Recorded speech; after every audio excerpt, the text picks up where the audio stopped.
Welcome back, everybody, to another episode of the Vitality Code podcast. I am one of the co-hosts, one of the dynamic duo, Dr. Jason Farrah. My brother, Jeffrey Farrah, has the week off. He gave me the week off last week, and he is flying in from Atlanta back to home to Tallahassee. He had to do a testosterone pellet insertion training course.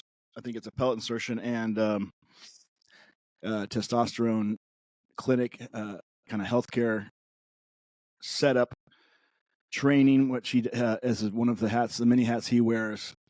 We both wear several different hats, and today I'm super excited to have with me a repeat guest of the show, Dr. Chester Sokolowski. Chester is currently the CEO of the Science of Sculpture, which is his own company that he founded and started, which includes multiple subheadings under that. He's got several different online and mobile classes, apps for fitness, nutrition, and the like. He has also recently taken on a new role as the Chief Operating Officer and Chief Science Officer of VitalityTelehealth, which is a wholly owned subsidiary of the Vitality Code podcast. And the three of us, Dr. Jeffrey Farrah, myself, Dr. Jason Farrah, and Dr. Chester Sokolowski, are going to soon be coming to a telehealth platform near you where we're going to be offering the best-in-class telehealth services. And we're super excited to have him on board and begin that adventure. Chester, tell us a little bit more about your role as the CEO of the Science of Sculpture and what you're offering, and then we'll kind of dive into today's episode. Okay, so for the Science of Sculpture, well, firstly, thanks for having me. Absolutely. And then the Science of Sculpture, we offer sort of two major platforms. We have educational courses that teach you how to rapidly transform your body on top of good health rather than at the expense of good health. Right now, we have a hypertrophy course focusing on how to expedite muscle growth, essentially using all the latest scientific methods. And then I am in the midst of creating a fat loss course. This is to help you shred fat, once again, as quickly and as efficiently as possible while maintaining and preserving your health, and not just shred the fat, but help keep the fat off after you lose it, because the data indicates that people can lose fat, but really keeping the fat off after they lose it is just as much of a challenge. Yeah, and then my second venture with the Science of Sculpture is a mobile application called Physique Lab, and it is sort of the all-in-one fitness tracker. You can log all your fitness, nutrition, lifestyle goals that are all health and fitness related, both inside and outside of the gym. And we also offer guided workouts. So you get sort of a script or a plan to help you achieve whatever your goals are, whether they be strength gains or fat loss or building muscle or a combination of the three. Chester, what I love about your app, and I have downloaded, I have looked at it, I've looked at many of your digital offerings as well online, as well as I definitely follow you on social media and love the posts. The really cool thing that I like about what you're doing is reaching out to a big audience from a person who has and does live the fitness lifestyle to its fullest.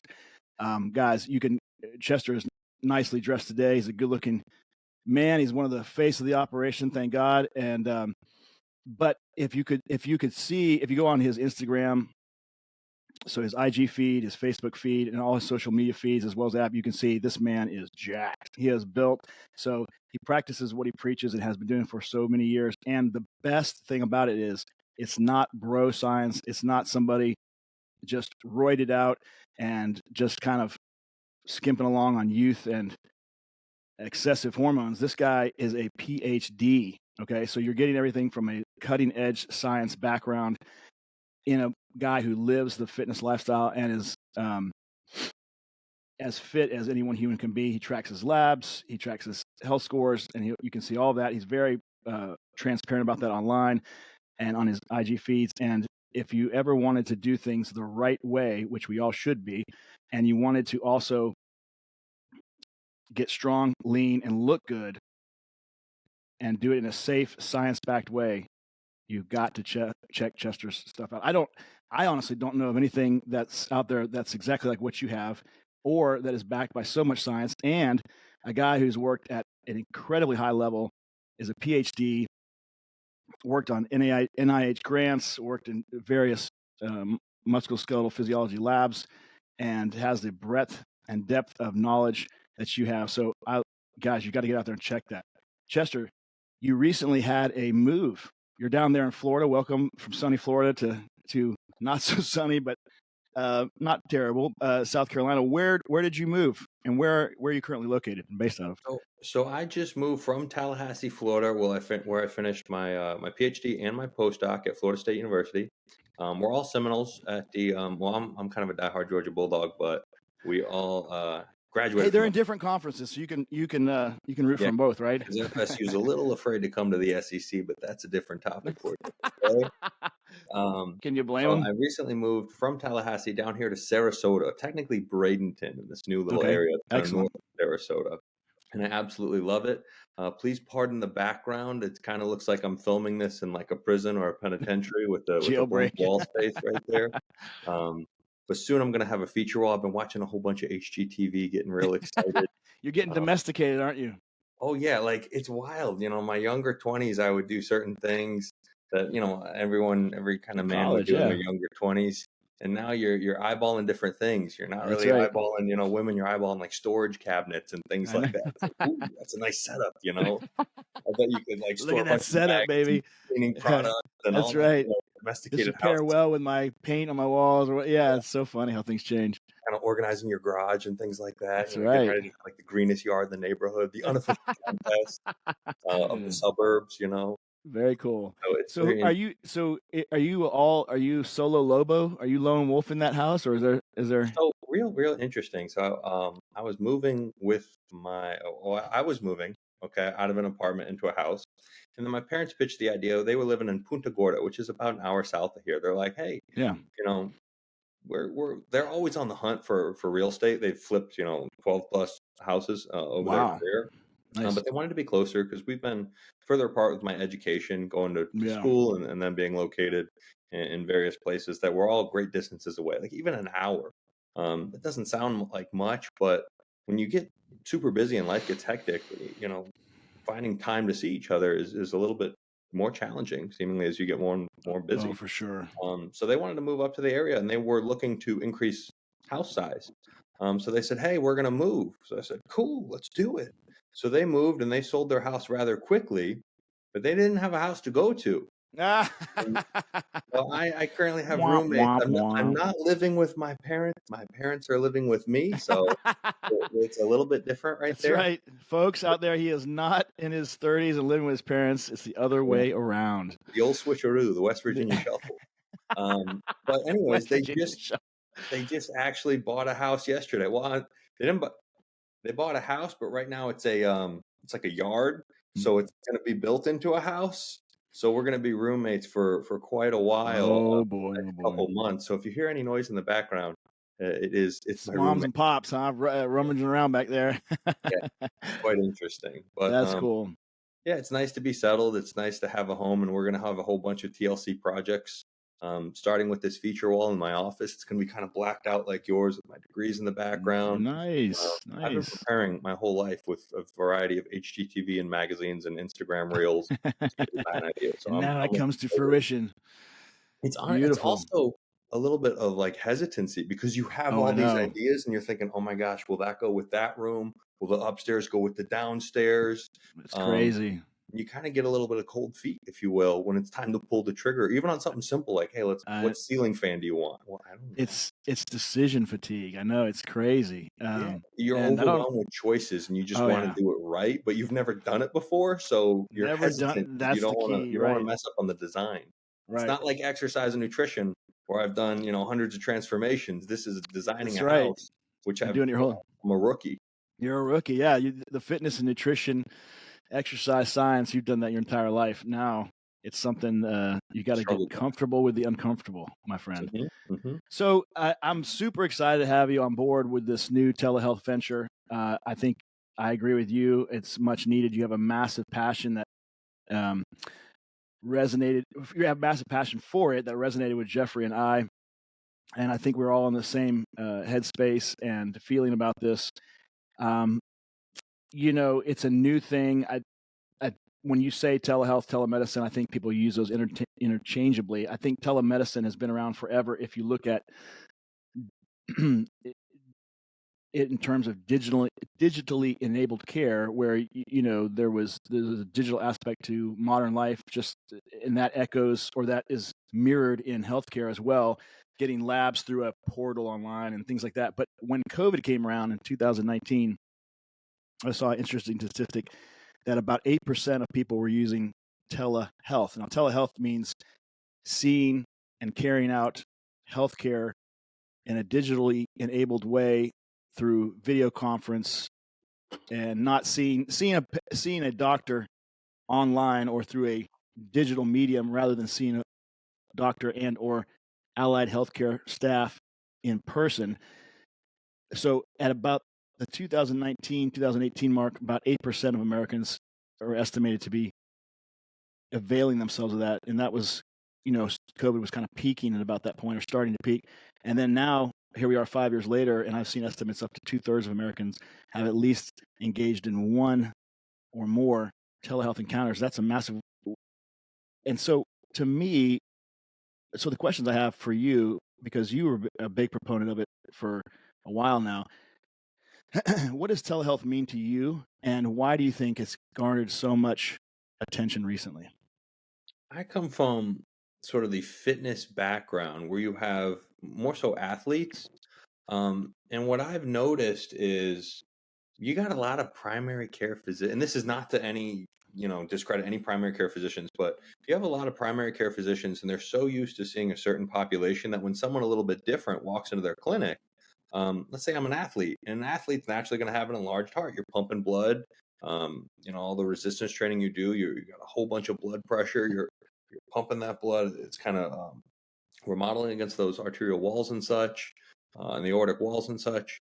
But a lot of primary care physicians don't necessarily have the wherewithal to kind of diagnose a specific population, if you will. So when you think about Or telehealth, that specific population. yeah, when you think about telehealth, you think you have the opportunity to then expand your horizon and see anyone available. And that could be a more of an expert in your particular field, in your particular Mhm. wellness area that you're seeking the information from. And it just has more background applied to you. So essentially, you're not limited to your best doctor in a 20-mile radius. You essentially have the whole Yeah. palette of doctors that you can choose from. And I feel like that's a tremendous advantage, especially if you have a unique condition. You don't have to be into fitness or anything, but if you have a unique condition, GI issues or something like that, osteopenia, osteoporosis, sexual dysfunction, you can truly see the best doctor available with telemedicine. And it's also extremely quick and convenient. So I feel like it gives you an incredible amount of resources at your disposal, and it's going to convenience your time. And I feel like that's the win for what you're trying to seek, and ultimately improving your overall health and wellness. So the patients and clients and folks that you work with in your field specifically, you feel like that's the unique attraction for them. Is that, if I'm hearing you right, it sounds like what was available in your hometown was whatever was available in your hometown. I get that part. Now we can expand the radius to, it's limitless, really, international and national. Now, of course, prescribing medications might be a difficulty, but you could get at least somebody's opinion internationally, I guess, if you wanted to. Although that seems excessive. I think we've got enough talent here in the United States, for instance. But at least we can broaden the encatchment area to the continental 48 or the 50 states that we have in the United States, and then you can find somebody who, as a person who's not necessarily acutely ill, not necessarily chronically ill, but has a different physiology that's been altered by years of fitness and working out, and thus has different needs and concerns, and the way medicine is applied to them and their physiology is different. We can find somebody who works in that niche, and we can tailor the telemedicine experience to each person's life experience, is the way I've heard it described. And so in this case, you're tailoring the telemedicine experience to the personal life experience of the athlete or the fitness the fitness-minded person who wants to optimize their wellness with an eye towards potentially other disease entities if they have or are dealing with them. Am I thinking of that correctly in the way you're saying that? 100%. I mean, a really good example was cholesterol control. What's the universal kind of first thing everyone thinks of is statins. Statin, All yeah. my doctors wanted to throw me on statins. Well, statins can exacerbate muscle damage, which is going to drive up your creatine kinase, which drives up your liver enzyme. On chronically over time, I had elevated liver enzymes Okay, so because you're saying you personally had a problem yep, with personal cholesterol. Okay, so story. this is okay. So yeah, I was going to give me a personal aspect of how you envision or have used telemedicine. So this was one. Here you are, athlete resistance training, exercise physiologist, and exercise scientist.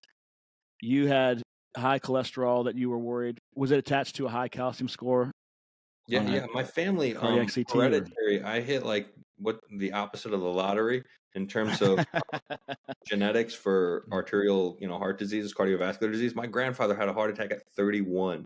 Wow, Yeah, 31. the aging Jeez. process becomes quick, and obviously I'm aware of this, so I'm thinking I need to stay on top of this, especially just the quantity of food that I eat, the various Mm, animal proteins that I eat. It's not like animal proteins are bad for you in nature, but if you're having so much quantity of steak, eventually your trans fat's going to creep up a little bit. mm.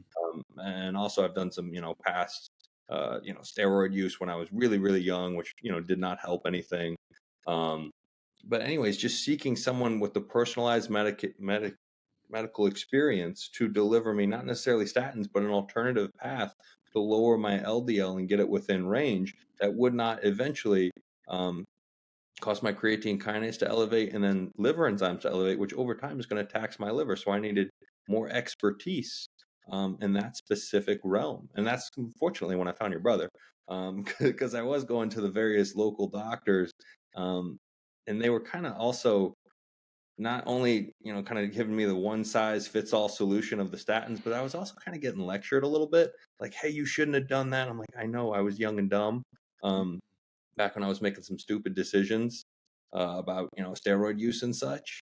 But you want somebody who won't lecture you, who identifies kind of with you and you can trust, and who's also got the educational background. And telemedicine gives you the opportunity to find the perfect doctor to meet those needs and those desires. Yeah, that's what I love about it is that you can tailor the patient's um, medical experience to their life experience. And so, in the world of exercise physiology, fitness, nutrition, high level body transformation, body sculpting, in my experience from younger years and getting into it, and then in college, and just different things that I've seen and or been involved with, or even just been peripherally privy to and seen, there's a lot of what popularly is called bro science. But the cool thing about this venture that you've undertaken is that there's a lot of folks that maybe had tried and dabbled with some things in the past, maybe anabolics, uh, anabolic androgenic steroids, and realized that it wasn't healthy, want to get healthy, and now they feel like, well, where do I go? Because they view themselves, and not incorrectly, that they're a unique individual who's had unique exposures from exogenous use of steroid or in things that they've or a lifestyle they lived, and they look at the landscape of traditional medicine and they say, where in the world am I going to get help from? We can now tailor that to even those people who weren't really getting healthcare before because it just didn't seem to be a good avenue for them to seek it. And now, in the privacy of their home, with massive convenience and with, frankly, a personal touch that is different and transcends a physical in presence appointment. When I don't think that we're saying it would supplant that, it would be an adjunct to that. But you can seek out care that, again, is tailored to your experience. Do you see this issue of bro science.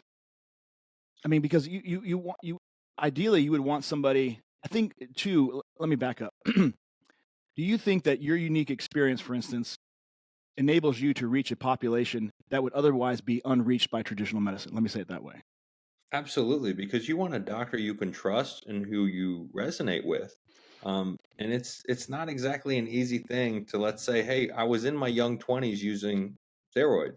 You can't just walk into a doctor and say, hey, I'm using steroids, make me healthy, Right. because it's illegal. You don't admit to illegal activities. It's Right. like an Exactly. you know, underage kid who's drunk, he's 19 years old and he goes up to a cop like, hey, I'm drunk, help me find my way home. Like you don't do that. Right. Right. It's not something you do. But when you do the telemedicine, when you identify a doctor that you can trust and who resonates with you and who understands you and who does not want to lecture you or belittle you for your decisions, who just wants to oversee your health, it's so much easier to open up in the comfort of your own home and then get the care that you need. And I think it's also super, super important for anyone who's, dabbled with the androgenic side of things, the steroid side of things. I'm just going to call them steroids. Um, you got to understand that like you're not invincible, although you feel invincible when you're on the steroids. You're just as vulnerable as everyone else, and your aging process, it kind of begins around biologically for like 30 people, or in your age 30 for most people. But when you do the steroids, you're just going to accelerate those things. Right. And in terms of getting elevated arterial plaque and stuff, instead of getting it in your 50s and 60s and 70s, you're going to start elevating it in your 20s and 30s. And that's where you need the oversight, right? When you kind of get to, kind of using some of those things, you need to have a doctor, medical oversight that you can trust to help guide you on the safest route possible Right there. for Yeah. making those decisions. Because you don't want to be 35 years old, 40 years old, and have a calcium score in the 500s and then have symptoms of endothelial dysfunction, such as erectile dysfunction. Like, That's don't right. mess around with your health. You don't want to, mess around and find out, if you will, with your health. You want to be proactive. In telemedicine, and a trusted telemedicine doctor, telehealth doctor, gives you the opportunity to experience that at all stages of your journey, of your fitness journey. One thing I've noticed, Chester, as a physician, is that there is many times a disconnect from what the patient says they are coming in to see the physician for. And it's almost this game of, the old game of telephone where you go around in a circle and you tell, and by the time it gets to the end of you tell different things to different people or the next person in line. By the time it gets to the last person, it's massively different than what it started as. You know what I'm talking about, right? And I Yep. find that happens over the course of my 30 plus years in medicine. I find that often happens in clinics. And so-and-so's here for this, so-and-so's here for this. Okay, they come in, but when it's just you, meaning the physician, and the patient, oh, it's totally something different. And I think because there is shame, there is an unwillingness or a desire for privacy above and beyond what they perceive as available outside the confines of that doctor patient relationship when it's just you and them behind a closed door. I I would say that human connection is the root of healing. And interestingly, what I perceive that this could bring about is that telemedicine can actually improve the human connection. Let me explain what I mean and see if you agree with this.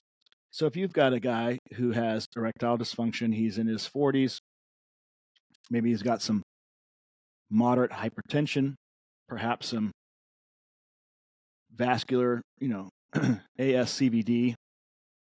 Maybe it's asymptomatic right at this time, but there's cardiovascular disease, vascular disease, blood vessel, arterial wall, endothelial dysfunction, arterial wall plaque formation. That isn't enough to create a heart attack, but is definitely enough to create symptoms. And a lot of it may be founded in a certain period of time in college, for instance, that there was a multi-year history of abuse of steroids. And you walk in, and let's say you're in your late 30s, early 40s, you walk into a clinic. I can imagine that would be incredibly difficult, shame-inducing. You feel this lack of privacy. There's maybe perhaps a female receptionist you have to talk to, and then you go back, and it could be a male or female. It could be male or female receptionist too, but but let's say in this scenario is female receptionist, so they may not want to tell anybody, but then you say you have a female nurse. You have these checkpoints along the way of all these different people that you are not going to have an immediate direct relationship with confidentially as a physician, and finally you get back to the doctor. So when you're thinking about doing that, it's a big mountain of fear to climb to say, "Oh my gosh, I got to go in there and tell them this. How else?" And if I don't tell them, I got to create some kind of story. And to get in there to see this doctor, it's this protected environment where there's multiple checkpoints shielding the doctor, and that's necessary, I think, in the clinic. I understand that, but I think it also creates a barrier. What's cool to me is that it seems like telemedicine reduces all those barriers. You can deal directly with the patient and the physician. You improve that human connection. It doesn't replace the physical in-person exam, but it definitely supplements it. And it creates a safe environment where, in the privacy of your own home, you and a physician can speak and share. And I think that human connection gets deeper, and people will tend to more readily avail themselves of those services because those barriers are gone. And so I say to you, what do you think of that analysis? True or false? I think that's 100% true. I mean, you took a shortcut. You overcame the roadblocks of, having to explain your story to a nurse who you might not want to open up with, and as a male or female. Just all the different, you're scheduling. Why are you scheduling this appointment? You got to say out loud, oh, I have erectile dysfunction, or whatever the case is, which you don't want to say. You don't want to admit to that. So I feel like telehealth, if you could just type your rationale in for the visit and it's nice and quiet and confidential, and then the first person you're seeing is your doctor, who's the only one who's going to know about your medical history. I just think that is absolutely fabulous in terms of the patient client relationship, or patient doctor relationship, and then also the efficiency of the visit. I mean, we talk about, Massive. You're right. yeah, the telehealth is so incredibly efficient, and it was kind of geared towards the rural person so they can get access. But Right. even I moved Critical up here to access. Sarasota. If you're trying to go 5 miles from your house, it's like a 25-minute visit because or 25-minute drive just because all the traffic and such. So even if you're in a city, even if you're in the urban communities, it's just so much more efficient, from the comfort of your own home or from the suburbs or, whatever it may be. You can have a quick 30-minute visit and get on with your day. Whereas, a traditional visit, you have to overcome all those roadblocks as well as, maybe take an hour or 2 hours out of your time to then kind of spill the beans, if you will. So telehealth just cuts down on all of that, from the privacy aspect that you're going to get immediately all the way to the efficiency and saving your time. I think it's a tremendous win. And from the patient side of things, it just makes everything so much more comfortable and at ease. And then I obviously, if you're comfortable and at ease, you're going to open up more and be That's right. honest. And not only that, I think it involves you in your own healthcare in a way that an inpatient visit would not. Meaning, when you go in, and guys are more guilty of this than women in my experience. Again, that's not meant to be sexist. It can be either way, I realize. But in my experience, for whatever reason, it tends to be like that. But my classic mental model or mental picture is a guy from the VA health system who has no clue and is like, "Hey, doc, whatever you say goes. I need to, whatever I do." But they walk in and everything's on autopilot. Now, so someone checks their blood pressure, records that. They don't think about it. Someone takes care of their medicines and medical list, and they don't think about it. The cool thing is now that it's just you and the physician, and it may not sound cool to some patients, but when it gets down to it, is that you have to keep track of all that stuff yourself. Now you may, if it's digitally enabled care, the cool thing too is the technology. You'll have different applications, data entry forms, ways to keep everything connected. But at the end of the day, when you're discussing with just you and the physician, you've got to keep those records in mind. You can also avail yourself of those, and for instance, there's digital enabled healthcare platforms where you can order labs that you want, not necessarily ones that your insurance company will pay for, and that produces a level of engagement that I don't think was able to be garnered before. And so not only do you have higher engagement, it's more efficient and done in less time, and it's tailored to the person. It's a person comparing themselves to themselves over time rather than just generic benchmarks. And my mind's kind of all over the place, so forgive me for this, but I just was thinking too, in terms of the convenience. I remember a statistic that the average person, if you count travel, time in the office with in-office tasks, filling out paperwork, going from station to station, all the checkpoints along the way, spends upwards of 2 hours, 121, 122 minutes. And the actual time with the physician is anywhere from like 15 to 20 minutes at most, sometimes not even that much. Isn't that exciting to know that you can cut away, you can save 100 minutes, right, of time. And for a person who's chronically ill and has multiple specialists to see, that's massive.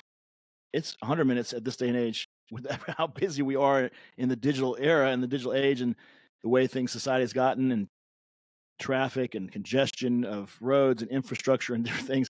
That's massive, 100 minutes. Plus, for the mom who's got kids at home, she can do it at home while the kids are playing.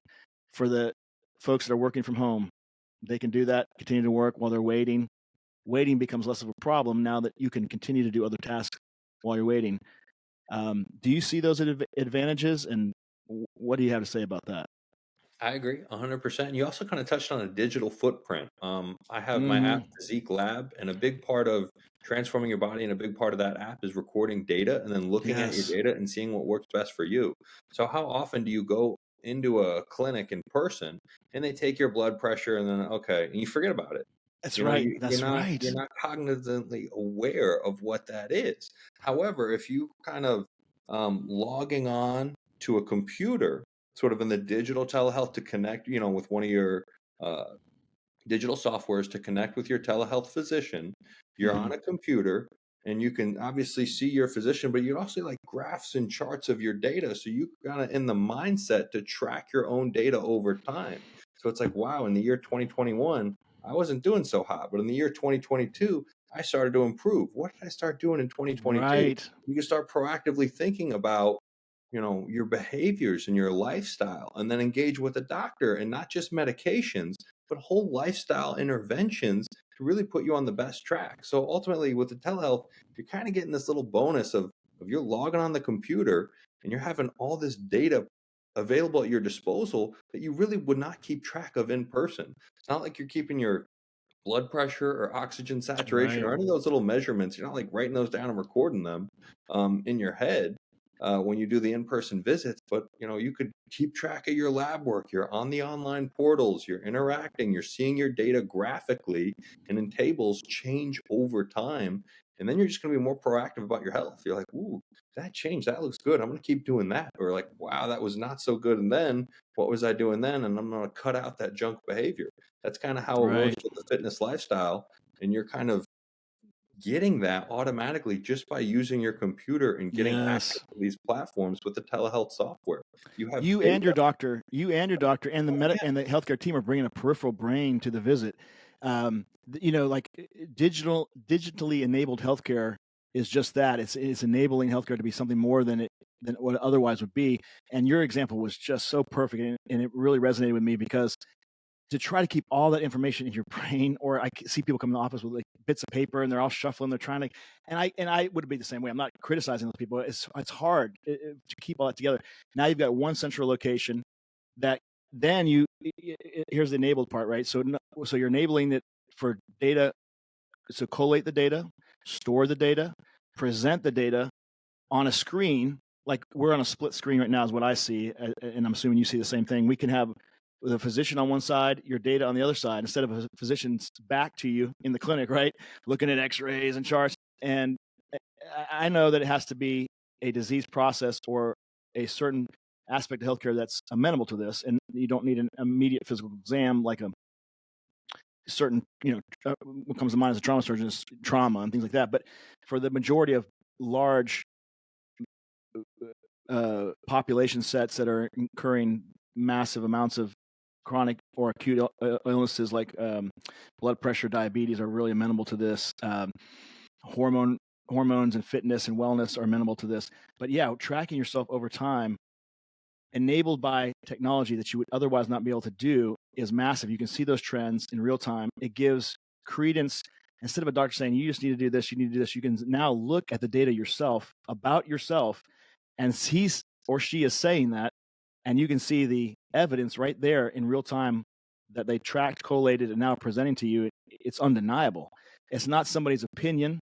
Oh, the doctor just wants this, or they're just saying that because no. Look, we can see that you felt better when your glucose was controlled.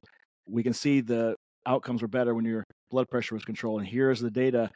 It's undeniable. And not only that, but you can do things with digitally enabled healthcare that you could not do with the limitations of humanity. And ironically, it makes the visit more human. What I mean by that is, like for instance, there's a study talked about, or the old expression from Apple was there's an app for that. Well, there's an app for detecting skin cancer, and you have a camera and maybe infrared technology, the way it sees shapes, colors, pattern recognition. Obviously, we can do things with technology in the visual space that far exceed a human eye. So you might have technology that does a physical exam of your skin and interprets it and presents it to the physician, and then they can take that to you and discuss it. But the way that the camera analyzes your skin, and especially over time, it far exceeds a human eye. You're going to detect. So we're going to lead to a better outcome, better detection. Now, instead of spending the time with a inefficient human eye, where most of the care is just doing the laborious task of, painstakingly looking over the skin, which is important. I'm not saying it's not. I don't mean to belittle it, but it is painstaking and it does take a lot of time. That time can be done by a more efficient, more robust technology. And then the time that you have together can be spent connecting human to human and discussing things. And we all crave that personal connection. And there is something to the physical touch, the warm hug, the reassuring tap on the shoulder, the examining hand on the person's body. I get that. But what happens in those interactions a lot of time is there's not enough time to connect person to person, face to face, and go deep into the patient's history, their thoughts, their feelings about it. Now you can offload some of that physical exam responsibility to a much more efficient, more powerful technology and save more time for the human connection. And again, if you believe that human connection is the root of healing, which I do, then that is a way in which telemedicine improves that human connection. So I think you're right on the money there. And it's really neat to be able to see that in this burgeoning field. Do you see that even with perhaps things like the Physique Lab fitness tracker and some of the telemedicine things that you're already involved with prior to this telehealth venture? Yeah, I mean, anytime that you can incorporate data and somebody could visually see their data, it's going to just kind of make more sense. Like, hey, here's my glucose level. What was I doing? Okay, and then kind of like, why am I doing it? And then how Right. was I doing it? And then you can just modify your lifestyle behaviors, put yourself in the best everyday position to maximize and optimize your health. Um, and a real interesting example with kind of using some of the technology is my mom works with MD Anderson, and they could say like, "Hey, you're this age, you have X condition, Y condition, Z condition, and then the best treatment outcome." Given by the percentages is this treatment, this specific treatment pattern, so you can kind of use the technology to bring up those rapid Who's solutions. coming up with that though? Is that a They have database, an AI? Watson. Yeah, AI Watson. Oh wow! So So so that AI is scouring massive amounts of data yeah, massive that a data, human, and then yep, so you get the data, but then you still talk it over with your doctor, so the because it AI can give just you the data, but you got to interpret it to the to the mhm, person itself, and that's why don't fear AI taking over humans. Maybe I'm not even that respected. Maybe one day it will, but definitely not for a long, long time. You've got to have somebody interpret, especially in medicine, because what's in the books is not at all translate. Not at all. It doesn't always translate perfectly. That's for sure to each and every human being, right? I So you agree. got to have somebody interpret that data in the context of you yourself. But that's amazing, right? So you're saying that the doctor now these doctors, and a lot of doctors have the massive have a almost superhuman like ability to synthesize massive amounts of information and store them, but nobody can do what a computer can do. So you'll never be as good. It just won't. Right. Um, but now you're saying you can have access to virtually, I guess, all the data that there is in the published arena, Yeah, and tailor it to the person's specific example or specific disease process. Right? Is that what you're saying? Yeah, you might get like the top 10 most effective treatments for that specific person dealing with that specific condition at that specific phase in their life. But then you still discuss it with your doctor and you have that individual personalized touch to get, okay, this on paper and statistics, this might be the best chance, but I'm more comfortable with this other approach, which is just slightly behind it in terms of, statistical Right. effectivity. So you can essentially use technology to get the best options, but then you and your doctor still make the best decision for yourself. And telemedicine, once again, you can rapidly obtain the data and then conveniently and in the comfort of your own home with privacy, reach the conclusion on what the next best approach is for you to just get the swiftest solutions to, again, maximize and optimize your health and wellness. It's just an incredibly efficient process when you marry the data and the technology with the expedited system of telehealth. And that's where the future of medicine Well is. said. Well said. That right there. That's producer Nick. That's a truth bomb right there. We need to. That's fantastic. So for the person who wants to optimize wellness and wants to reach fitness goals, maintain their health longevity in terms of everyday life, living their life to its fullest potential, how do you see the telemedicine platform working for them? How do you see this playing out? Is it something that they just give me your personal take, I guess, on why they would. I mean, we've kind of touched on a little bit, but in summary, why would they do it, and what benefits do they have to garner from it, and what do you think that we can offer at Vitality Health that maybe others can't, and that folks would want? I know that's a kind of a hard task, but just kind of summarize. What do you think? Quite a few questions right there coming at me. But I think that we can kind of summarize them as with telehealth, you get the best doctors available. And in particular with Vitality, you get 3 doctors with a diverse background and broad skill set.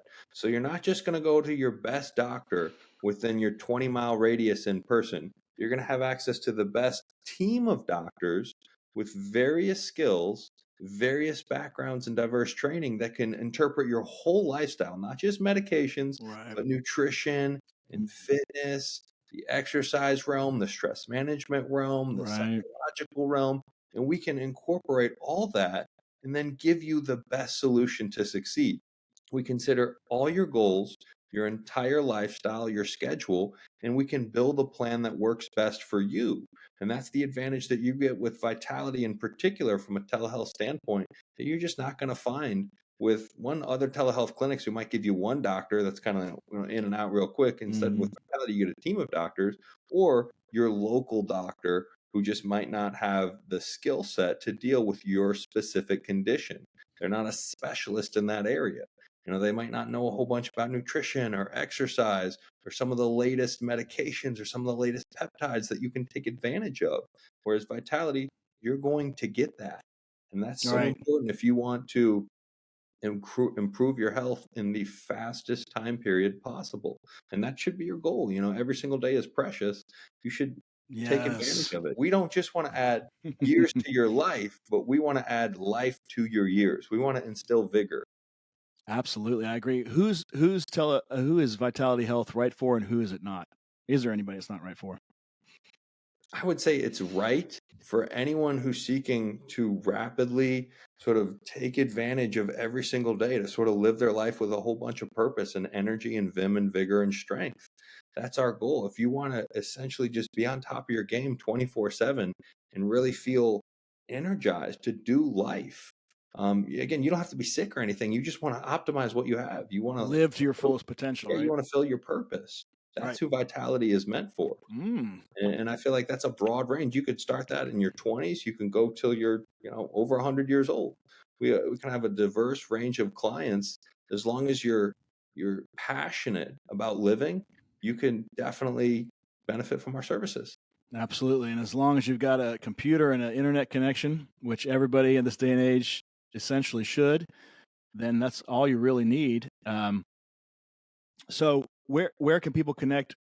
As we wrap this up, I know we're kind of getting out of time. Thank you. You've been very generous with your time today, Dr. Sokolowski. But as we wrap up here, where can people connect with Vitality Health, and then where can people connect with you best? Both those things. So our Vitality website is getting built. We have a timeline of 5 to 8 weeks, and then it'll be good to go. In the meantime, you can message me on social media, Instagram. It's Dr. Yep, Dr. Soko. And then via email, you can just do chestersoko@outlook.com. And we also have vitalitytelehealth@gmail.com. So we have various Excellent. avenues, and we'll just kind of link those down below, where you could reach out to connect to Show me or notes. Vitality Health, to take advantage of what we're offering. Awesome. I look forward to it. I think the audience will too. I think this is a, out of chaos opportunity. And I think, nothing put in stark relief people's desire to live optimally, reach their full potential day by day. Like you said, every moment is precious. Nothing did that to us in recent history like COVID. And, even though it was tough to live through from so many different aspects, political divisiveness, what is science, where is the science, what can it do, what can it not do, and then just societal issues, economic issues, just political issues, all the above intertwined on a daily basis. It really showed us that with friends and loved ones that could, all of us, human life is fragile. We want to live, we want to thrive, not just survive. We want to thrive. How are we going to do that? What's the best way to do it? And how can we do it in the digital age with limited time and get the best advice to live our best life?